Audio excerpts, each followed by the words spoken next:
Assalamu alaikum, dear students. For class 8th, today we are going to study a crop that are called as millets. See, actually आपको पता है कि हम कौन सा chapter पढ़ रहे हैं. आज चौथा चैप्टर है आपकी जियोग्राफी का, इट्स एग्रीकल्चर. इसमें हमने दो टॉपिक्स जो बड़े बड़े पढ़े हैं. वो एक टाइप्स हमने इसमें पढ़ा था, और जो रिसेंटली हमने टॉपिक पढ़ा था वो हमने स्टार्ट किया था मेजर क्रॉप्स. ठीक है ना, मेजर क्रॉप्स हमने टॉपिक स्टडी किया था. मेजर क्रॉप्स में हमने राइस पढ़ा है और वीट पढ़ा है. दोनों सीरियल क्रॉप्स है, ये हमने पढ़े हैं. राइस के लिए कौन सी कंडीशन चाहिए, कौन कौन सी कंट्री में प्रोड्यूस होता है, ऐसी वीट के लिए भी कौन सी कंडीशंस चाहिए ग्रोथ के लिए, और किन किन स्टेट्स में किन किन रीजन्स में वर्ल्ड की ये ग्रो होता है. ठीक, तो आज जो हम टॉपिक स्टडी करने जा रहे हैं वो है मिलेट्स. देखो बेटा, मिलेट्स क्या होते हैं. Millets are actually known as coarse grains. Millets को कहते हैं हम कोर्स ग्रेन्स. ठीक है ना. अब देखो ये कोर्स ग्रेन्स क्या होते हैं. कोर्स ग्रेन्स कहते हैं हम cereals other than wheat and rice. Cereals other than wheat and rice. दो हमारे पास इंपॉर्टेंट सीरियल्स जो है, two most important cereal grains जिन्हें कहते हैं हम, they are wheat and rice. Wheat and rice जो है सबसे इंपॉर्टेंट दो सीरियल क्रॉप्स है जो हमने ऑलरेडी डिस्कस किए हुए हैं. इनके अलावा जितने भी सीरियल क्रॉप्स आते हैं उन्हें कहते हैं हम कोर्स ग्रेन्स. ठीक है ना. जैसे मैंने कहा यहाँ पे मिलेट जो है they are known as coarse grains. And इनके एक इंपॉर्टेंट इनका कैरेक्टरिस्टिक है इन ग्रेन्स का, they can be grown on less fertile soils. ठीक है ना. इनको हम ग्रो कर सकते हैं ऑन लेस फर्टाइल सॉइल्स. जैसे कि हमने देखा था वीट और rice, they can not be grown on less fertile soils, rather they need fertile soils for their growth. ठीक है ना. अलीवल सॉइल्स में ये ग्रो होते हैं, लोम सॉइल्स में, कलेई सॉइल्स में ग्रो होते हैं. जो वीट और राइस की बात हमने की थी. जो वीट है या राइस है, मैंने कहा ये फर्टाइल सॉइल्स पर ग्रो होते हैं यूजुअली, बट ये ऐसी कोई खास कंडीशन नहीं चाहिए इनको. दे can B grow on also, millets can be grown on also less fertile soils and also the Sandy soil. Sandy soil पे भी इनको ग्रो किया जा सकता है, सैंडी सॉइल्स पे. तो इसलिए हम क्या देखते हैं, इंडिया में ये मिलेट्स कहाँ पे ग्रो किए जाते हैं. स्पेशली जो राजस्थान वाला स्टेट है ओ and Gujarat. Rajasthan and Gujarat, these are actually the two states where these millets are grown, जहाँ पे मिलेट्स ग्रो होते हैं. एक्चुअल में क्या है, जहाँ पे हम वीट और राइस ग्रो नहीं कर पाते हैं तो उन्हीं जगहों पे हम क्या करते हैं, मिलेट्स ग्रो करते हैं. ठीक है ना. जहाँ पे वीट और राइस के लिए फेवरेबल कंडीशंस नहीं होती है तो उन जगहों पे जो क्रॉप्स हम ग्रो करते हैं इन्हें कहते हैं मिलेट्स. जैसे मैंने कहा, they are also known as, इन्हें कहते हैं कोर्स ग्रेन्स कहते हैं इनको. ठीक है ना. And they can be grown on less fertile soils and Sandy soils पे भी इनको ग्रो किया जाता है. अस्सी these millets, they need low rainfall. Sorry, यहाँ पे रेनफॉल है, they need low rainfall. इन्हें कोई रेनफॉल की ज़्यादा ज़रूरत नहीं होती है. ये कम मॉइस्चर में, या हम कह सकते हैं कम रेनफॉल पे भी ये ग्रो कर सकते हैं. ठीक है ना. लो रेनफॉल पे भी ये ग्रो कर सकते हैं. इसलिए मैंने कहा था ना, यहाँ पहले ही कहा कि राजस्थान और Gujarat state, both state they actually receive less precipitation. ठीक है ना. तो वहाँ पे because of less precipitation wheat और राइस ज़्यादा ग्रो नहीं कर पाते हैं, इसलिए वहाँ पे मिलेट्स ग्रो करते हैं. They need I said that low rainfall and high to moderate temperature. Temperature can be moderate or high. They can be grown in both moderate temperature and high temperature, but they do not need rainfall in high quantity. ठीक है ना. तो rainfall जो है कम भी हो चलेगी इन crops के लिए.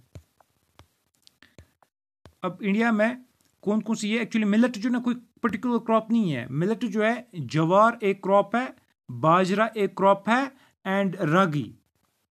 ठीक है ना. ये तीन जो अलग अलग क्रॉप्स है, इन्हीं को कहते हैं millets. Jowar, bajra and ragi, they are called as millets. और इंडिया में ये तीनों ग्रो किए जाते हैं. बोथ जवार, बाजरा एंड रागी, ये इंडिया में ग्रो किए जाते हैं. जो अदर कंट्रीज है जिनमें ये मिलेट्स ग्रो किए जाते हैं, they are Niger, China and Nigeria. ठीक है ना. तो इंडिया में मैंने कहा तीन जो इंपॉर्टेंट मिलेट्स है, इट इज जो ग्रो किया जाता है, jowar, bajra and ragi. And apart from India, the other countries where this millets are grown, they include Niger, China and Nigeria. ये हो गया हमारे पास मिलेट्स। जो और दूसरा हम क्रॉप पढ़ेंगे इट्स मेज, ठीक है ना। मेज भी एक सीरियल क्रॉप ही है, ठीक है ना। अपार्ट फ्रॉम जो हमने अदर सीरियल पढ़े, मेज भी एक इंपॉर्टेंट सीरियल क्रॉप है जो वर्ल्ड में यूज किया जाता है एज सीरियल, ठीक है ना। जो बड़े इसके लिए कंडीशंस कौन कौन सी चाहिए मेज के लिए? Maize needs it need moderate temperature, ठीक है ना। Temperature should be moderate, not too high, and moderate temperature, rainfall दोनों मॉडरेट होनी चाहिए, ठीक है ना। जैसे हमने कहा था राइस के लिए वेरी हाई रेनफॉल, या हमने पढ़ा अभी मिलेट्स में लो रेनफॉल। इनके लिए जो टेम्परेचर भी मॉडरेट होना चाहिए और रेनफॉल भी moderate, not too high and also not too low, ठीक है ना। And lots of sunshine, but sunshine should be very much, sunshine बहुत ज़्यादा अवेलेबल होना चाहिए, ठीक है ना। And it also needs well drained and fertile soils. Maize के लिए हमें क्या चाहिए? Well drained soil. देखो बेटा, वेल ड्रेन्ड सॉइल्स कहते हैं हम दो soils which allow the percolation of water quickly, जिनमें प्रोकुलेशन ऑफ वाटर जो है वो क्विकली होती है, वाटर जल्दी अंदर जाता है, सॉइल के अंदर जल्दी वाटर जाता है, ठीक है ना। कह सकते हैं कि जो जल्दी खुश्क हो जाती हैं सॉइल्स, ठीक है ना, क्योंकि वाटर जो है वो जल्दी अंदर चला जाता है डीप इनसाइड द सॉइल, इससे इसके रूट जो है वो ख़राब नहीं होते हैं। तो जो सॉइल्स उनको चाहिए होती है well drained soils. Well drained soils means कि जहाँ पे वाटर जो है वो जमा नहीं, स्टैग्नेंट नहीं रहे, ठीक है ना। And also fertile soils, soils को होनी चाहिए फर्टाइल। तो what I said is about the maize. Maize needs moderate temperature and rainfall. Temperature and rainfall, they should be both moderate, and lots of sunshine. And also soils कौन सी चाहिए इनको? They need well drained and fertile soils. Now see, maize किन किन जगहों पे world में grow किया जाता है? Maize is grown in North America. North American region में ग्रो किया जाता है। Brazil, China, Russia, Canada, India, and Mexico. These are some of the countries which are the leading producers of maize. World की वो country जो leading producer है maize की. They include North America की कुछ countries, Brazil, China, Russia, Canada, India, and Mexico. इसके बाद जो टॉपिक हम डिस्कस करने जा रहे हैं, it's cotton, one of the important crops which is grown all across the world. Most of the countries में ये ग्रो किया जाता है, ठीक है ना। जो बेटा कॉटन जो है, अभी तक जितने भी हम क्रॉप्स पढ़ रहे थे दे वर एक्चुअली फूड क्रॉप्स, ठीक है ना। जैसे हमने राइस पढ़ा, हमने व्हीट पढ़ा, हमने मिलेट्स पढ़ा, हमने मेज डिस्कस किया, वो जो थे वो फूड क्रॉप्स थे। जो कॉटन है, cotton is not a food crop. Cotton कौन सा क्रॉप है? इसको बोलते हैं fibre crop. Cotton is known as fibre crop. Cotton और जूट दो ये क्रॉप्स है जिन्हें बोलते हैं fibre crops. What are fibre crops? Fibre crop से क्या हम यूजुअली बनाते हैं, ये इनका यूज जो होता है वो टेक्सटाइल इंडस्ट्री में होता है, टू मेक क्लॉथ्स या अदर जो कॉटन के जितने भी प्रोडक्ट्स आते हैं, क्लॉथ्स, मोस्ट स्पेशली क्लॉथ्स आते हैं, जैकेट्स आते हैं, जितने भी आप टेक्सटाइल देखते हो, मोस्टली जो बेस्ट इनमें होता है दैट्स एक्चुअली कॉटन, ठीक है ना। जो कॉटन जो है ये कहाँ से आता है? तो ये ग्रो किया जाता है, एग्रीकल्चर में कॉटन को ग्रो किया जाता है, ठीक है ना। फिर इसकी प्रोसेसिंग होती है फैक्ट्रीज में, इंडस्ट्रीज में, और इसको डिफरेंट शेप्स दी जाती है पूरे वर्ल्ड भर में, फिर इसका यूज़ होता है, ठीक है ना। तो कॉटन का जो यूज़ कहाँ पे होता है? ये कॉटन जो है it is actually a main raw material for cotton textile industry. जो कॉटन टेक्सटाइल इंडस्ट्री है इसका ये मेन मटेरियल है, ठीक है ना। देखो बेटा, अब कॉटन जो ग्रो करते हैं इसके लिए कौन कौन सी कंडीशन चाहिए हमें? It requires high temperature, temperature should B high, rainfall should be light, not too heavy rainfall, light rainfall I said, ठीक है ना। and 210 frost free days, 210 frost free days।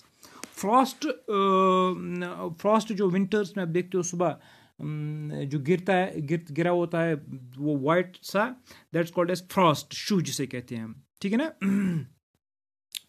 तो frost is actually harmful to the crop, to cotton crop. For cotton crop frost is actually harmful, इसलिए ये इन reason में grow नहीं किया जाता है जहाँ पे फ्रॉस्ट गिरती हो मॉर्निंग टाइम में स्पेशली, ठीक है ना। तो 210 डेज, 210 डेज मीन्स इसका जो ग्रोइंग सीजन है इट्स क्वाइट लॉन्ग, ये बहुत लंबा ग्रोइंग सीजन है। 210 डेज, ये बहुत सारे मंथ्स हो जाते हैं, ठीक है ना। तो जितने भी हमने क्रॉप्स अभी तक पढ़े 2-4 महीने में, वो तैयार होते हैं। बट क्रॉप कॉटन जो है ये एक लॉन्ग ड्यूरेशन क्रॉप है, 210 days, that to free from the frost, ठीक है ना। And also it needs bright sunshine, sunshine जो होनी चाहिए इट शुड बी ब्राइट, ठीक है ना। तो क्या सीखा हमने कॉटन में, जैसे मैंने कहा इसका यूज होता है कॉटन टेक्सटाइल इंडस्ट्री में यूज होता है। इसके लिए टेम्परेचर जो रिक्वायरमेंट्स होती है कंडीशंस की, it requires high temperature, temperature should B high, rainfall should be light. I said that the duration of this crop it is very much long, 210 days, and this duration should be free from the frost. ये frost से free होनी चाहिए, and also bright sunshine. These are the conditions which are required by cotton. Yes, one more important thing. It grows best on the black soils. Cotton जो है सबसे best किन soils में grow होता है, although it can be also grown on other soils, but black soils are best suited for the cultivation of cotton. Black soil जो होते हैं ये बेस्ट सुटेड होती है for the cultivation of cotton. इसलिए जो ब्लैक सॉइल्स है इनको हम और एक नाम से भी जानते हैं, कॉटन सॉइल्स या रिगर सॉइल्स। कॉटन सॉइल्स को का भी नाम से भी इनको हम जानते हैं, cotton soils. Black soils are also known as cotton soils because the fact that they are best suitable for the cultivation of cotton. Cotton के लिए बेस्ट सुटेबल होती है, ठीक है ना। तो ऑल्दो मैंने कहा कि इनको हम बाकी जो सॉइल्स है इन पे भी ग्रो कर सकते हैं, but this are best suitable for this cotton, क्योंकि अलग अलग कॉट्स, अलग अलग जो क्रॉप्स होती है इनकी रिक्वायरमेंट्स डिफरेंट होती है, मिनरल्स की भी। तो इसलिए जो है अलग अलग सॉइल्स जो है बेस्ट सुटेबल होती रहती है अलग अलग क्रॉप्स के लिए। Good, yes. Now see its distribution in the world. China, one of the important countries, probably the largest country जो ये प्रोड्यूस करती है। China, USA, Pakistan one among the countries where cotton is produced. India, Brazil and Egypt. These are the leading producers of cotton in the world. ये इस crop के leading producers हैं, ठीक है ना। कौन कौन सा यहाँ पे हमने मेंशन किया, China one of the important countries, probably सबसे ज़्यादा प्रोडक्शन जो होती है चाइना में होती है इसकी, ठीक है ना। यूएसए, पाकिस्तान में भी इसकी प्रोडक्शन बहुत ज़्यादा होती है। इंडिया, अगर आप इंडिया में देखोगे खासकर जो ब्लैक सॉइल वाला रीजन है, महाराष्ट्र वाला रीजन, महाराष्ट्र और गुजरात, यहाँ पे भी कॉटन मिल्स भी सबसे ज़्यादा है। महाराष्ट्र और गुजरात का जो रीजन है वहाँ पे ब्लैक सॉइल ज़्यादा पाई जाती है। साउथ इंडिया में बहुत जगहों पे ये ग्रो किया जाता है, तो स्पेशली महाराष्ट्र में सबसे ज़्यादा कॉटन ग्रो किया जाता है, ठीक है ना। तो इंडिया की बात हमने यहाँ पे की, China, USA, Pakistan, India, Brazil and Egypt. I said that these countries they are the leading producers of cotton in the world, ठीक है ना। तो यहाँ पे हमारे आज जो हमने क्रॉप्स डिस्कस किए, 3 क्रॉप्स डिस्कस किए। इसमें हमने मिलेट्स डिस्कस किया जो जिसे कहते हैं कोर्स ग्रेन्स, इसमें हमने मेज डिस्कस किया। We also discussed a fiber crop that's called as cotton. Cotton भी हमने आज डिस्कस किया। इंशाल्लाह अभी टाइम कम रह गया, इंशाल्लाह जो नेक्स्ट टॉपिक हम पढ़ेंगे वो हम जो एक और फाइबर क्रॉप है जूट और कुछ बेवरेज क्रॉप्स हम डिस्कस करेंगे इंशाल्लाह नेक्स्ट टॉपिक में। इस time thank you very much.